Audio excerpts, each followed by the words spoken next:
Yeah, our baseball team's excited about going to Vanderbilt to start conference play. There'll be a lot of Auburn up there with the basketball team in the SEC basketball tournament, so a lot of excitement in that area. A lot of excitement for the Auburn fans, and hopefully some of the family can find their way over and watch a baseball game or two this weekend as well. So a great Vanderbilt team.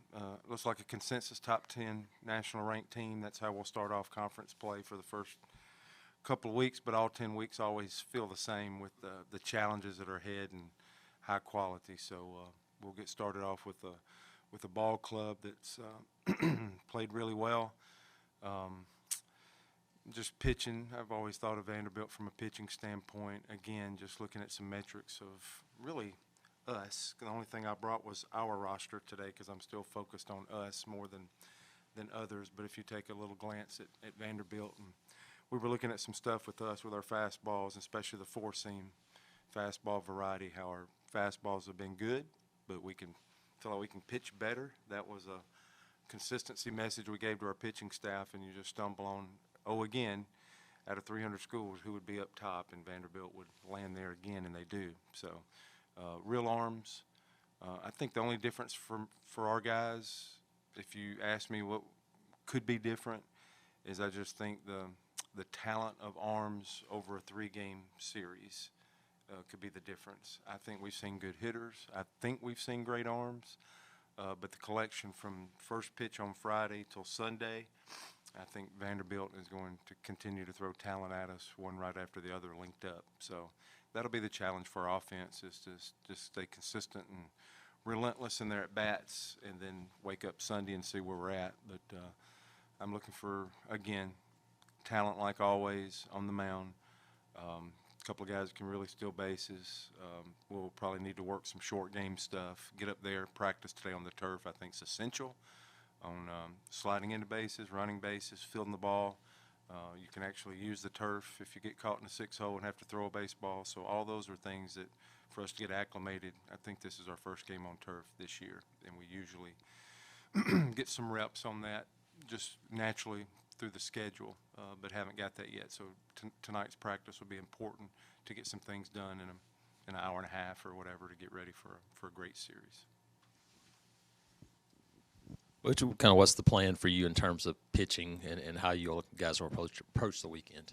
Yeah, you've heard the word openers and stuff. I would love for guys to go full starts. I think we're putting guys, we took Joseph out, of course. Everything's been positive. I think the last piece for Joseph is just within himself. I think with getting over surgery, getting comfortable, getting a rhythm going, I think he's in a good place. I think this last step he has to take himself. And we're here for him and every resource we got. But at some point in time, a player has to take that next step. It was good enough and it was believable enough, and we're behind it enough that we'll plug him back in Sunday. We'll keep Myers in game 2 like we did last week. There's still some things he's working on that needs to improve and get better. And then that'll be also will be in that consistent spot there in game 1. What determines moving forward will be, again, off a collection of what you see this week.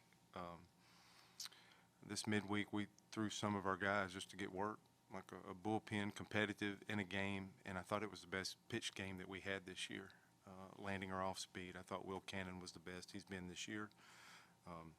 Armstrong was only an inning, but it was exciting, and Bauman finished the ball game up. So before you start moving those pieces to other parts of the rotation, we're going to give this crew that's worked hard. And so it's been pretty consistent outside of taking Joseph out for that day. And, Herbert Holtz, some of these guys, Herbert Holtz, Watts, some of these guys have kind of got to step in and elongate if we need them, if one of our starters don't get as deep as we want. But I think we'll stay kind of where we're at, not be changing roles yet, but be open to that moving forward. But, we believe this is our best path of keeping everybody in the job that they've been preparing for and working for to go Alsop and Myers and Gonzalez this weekend. I know you've had some guys under the weather. Does it look like you've got pretty much everybody available?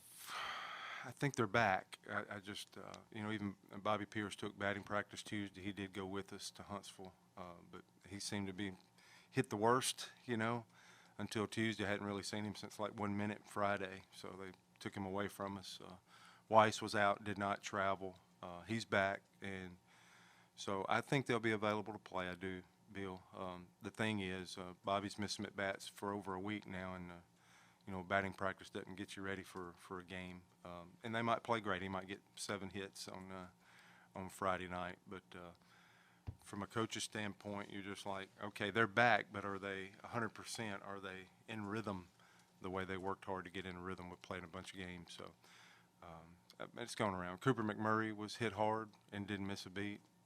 So this thing, for whatever reason, what's went through us has affected people differently. And I know I'm rambling, but I think it should be note made in the past. We've struggled in those moments that we need to stay healthy to be competitive and stay competitive.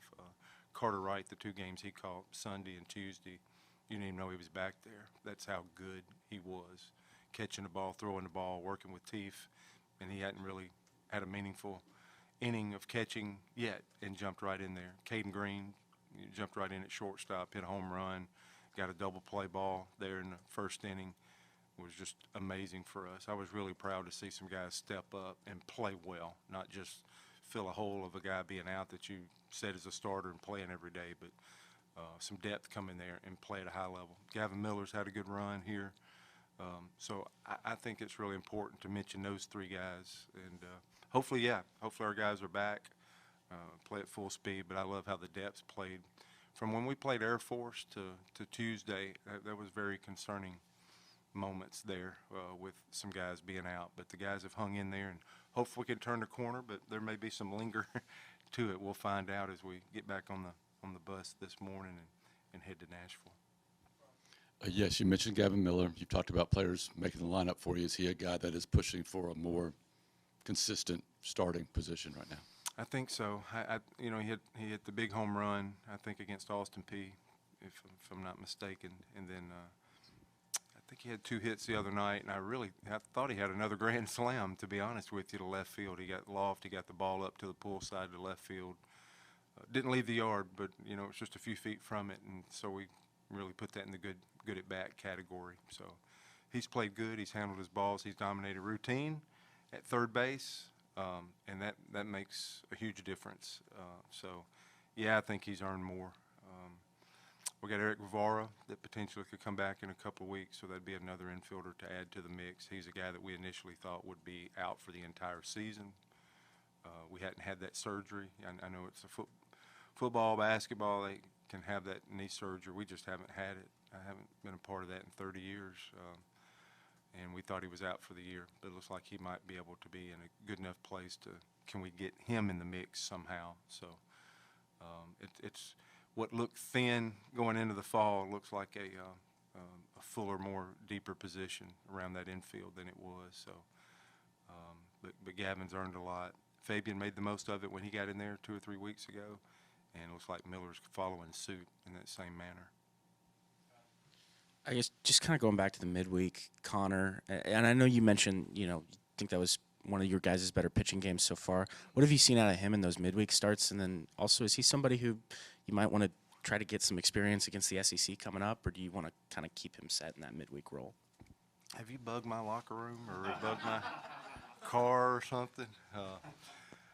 What he's done that our guys can learn from is being able to land that. I mean, he's got a pitch. He's got probably a mid-80s breaking pitch slider. He can slow it down. It's bigger. He can speed it up, and it's sharper than a dart, if you will. And he can land it. And it's not giving up a lot of hits right now. So it's really about getting a recipe. Like, I think Joseph can get in that flow. I think when you see hitters are sometimes that's who they are. They can get better with the strike zone and a few little things, but like hitters are born, and they've always hit. A pitcher, if you can stay in the fight, they can absolutely create a recipe. And you can see electric arms just flow. You can see guys are like, don't have as much talent, but if they have a recipe, they're tough. He would be probably the top of the heap of like if you made an adjustment in the rotation, it would be him. And you that'd be the most viable option that you would have from what you just seen. If the players are making the lineup out, then he might be the next man up. So we'll see how this weekend goes, but that's a really good point. And that would be really interesting at the end of the weekend. You're riding back from Vanderbilt. If you felt like you needed to make a move, you know, you'd probably do something different Tuesday, because he has done an amazing job. And I don't want to discount Tuesday. That's one of the reasons why we hadn't made a move. How important are those midweeks that this program has learned the last couple of years to be competitive in those, because it builds a resume, and it's very important. So, but you can't deny how he's pitched. And I don't know what it was, 1 or 2 hits the other night. We got a lot going on. We're either playing every day or on the road recruiting. There's a lot going on, so everything's getting jumbled for me a little bit. But he's pitched like a guy that deserves to pitch on the weekend, and I'm trying to create value and consistency and telling them every day matters a whole bunch. But conference does start, and I'm aware of that. And those are things we're tracking on. So that's why I said you must have my locker room bugged or something. Is Cam Tilley a guy that's also in the mix to be a star potentially, or do you really like what he does for you guys in the bullpen? Yeah, I think if you want to be I'm going to say the C words can change as you go through a year, but if you want to be a competitive team in this league, that middle of the game, that back end of the game is important. And if you have a leak somewhere, and if you go start chasing these leaks everywhere, I think he's done a phenomenal job.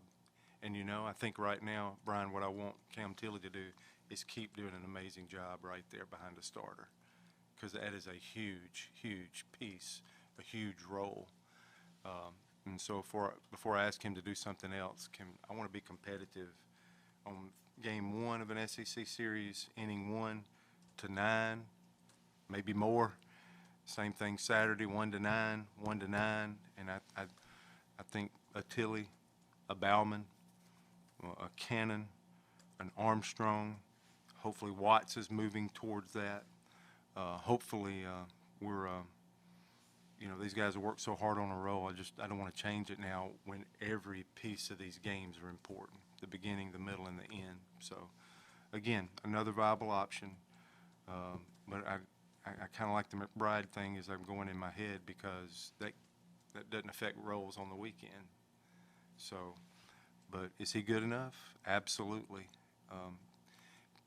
Because everybody thinks they're a starter, but this is a Southeastern Conference. This is the best amateur baseball on earth. And what can happen out of here, out of a bullpen, and you're wanting to be a major leaguer or something like that, Cam Tilley could walk that road. He's a long way from it, but he could. And I refer back to 2022 recently, where we can have a guy in the bullpen, a guy finishing games, and you can still go in the second round. I've had a first rounder out of the bullpen in Southeastern Conference. This is a conference where if you can just handle a role and dominate it and do it and be competitive in this league, you don't necessarily have to start. This is that one league where that's proven. There's a track record of, I can say, you still can go as high or higher than you would have went in another role, and throwing out of the bullpen is respected professionally here in our league. So I feel like he's in a good way, and I don't want to mess with it right now with Cam Tilley, and I hope he's able to do this same thing as we start up this weekend.